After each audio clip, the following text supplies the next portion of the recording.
Many problems that human beings are suffering is simply because we have lost that awareness as to how to be in sync with the many forces. If you become in rhythm with life, you will also wake up somewhere after 3 a.m.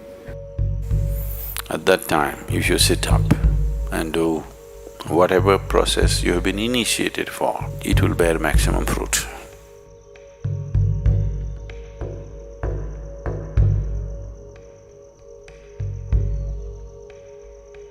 In the way the planet is spinning and what is happening, something very fundamental changes somewhere between 3:20 to 3:40.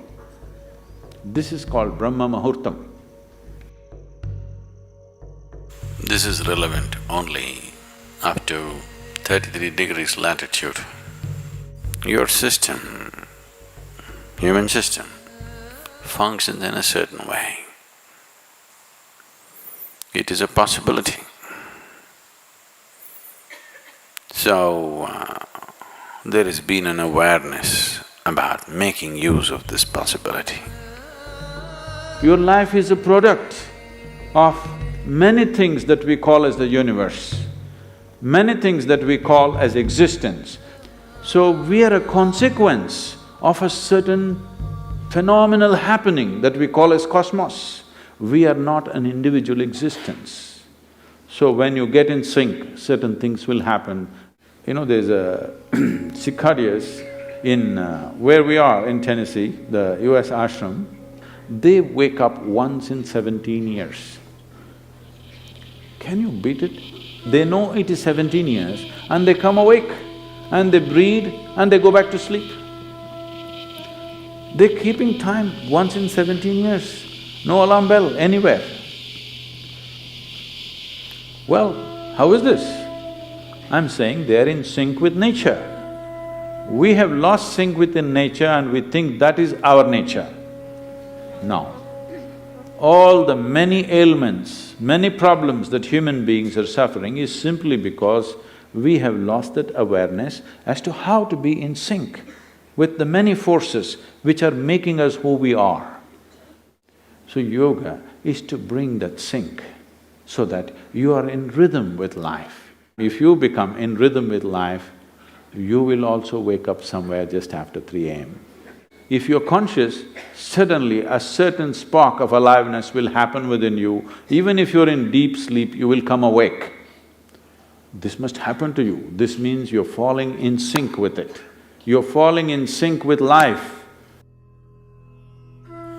So what should I do? Should I meditate? Should I do a kriya? Doesn't matter what. You must do a process for which you have been initiated for. Because initiation means you were not just taught a practice, it was introduced into your system, it was implanted in your system. So whatever, if there is a life seed within you, if you're awake at Brahma Muhurtam and sit for whatever that practice is, it bears maximum fruit because of the way the planet is behaving in relation to your system. If you become aware in a certain way, a certain level of awareness is achieved within you, you will see, you will simply know when that time is. If you go to bed at the right time, you don't have to look at your watch. You will always know when it is 3:40, because the body will behave in a different way. At that time, if you sit up and do whatever process you have been initiated for, not what you picked up from a book, it will bear maximum fruit. The seed will get the necessary support at that time for it to sprout or spurt up more rapidly than at other times. This is only for the initiated. If you're not initiated, you're a book yogi, then 3:40, 6:40, 7:40, not so much of a difference. Sandhya kalas are more important for such people.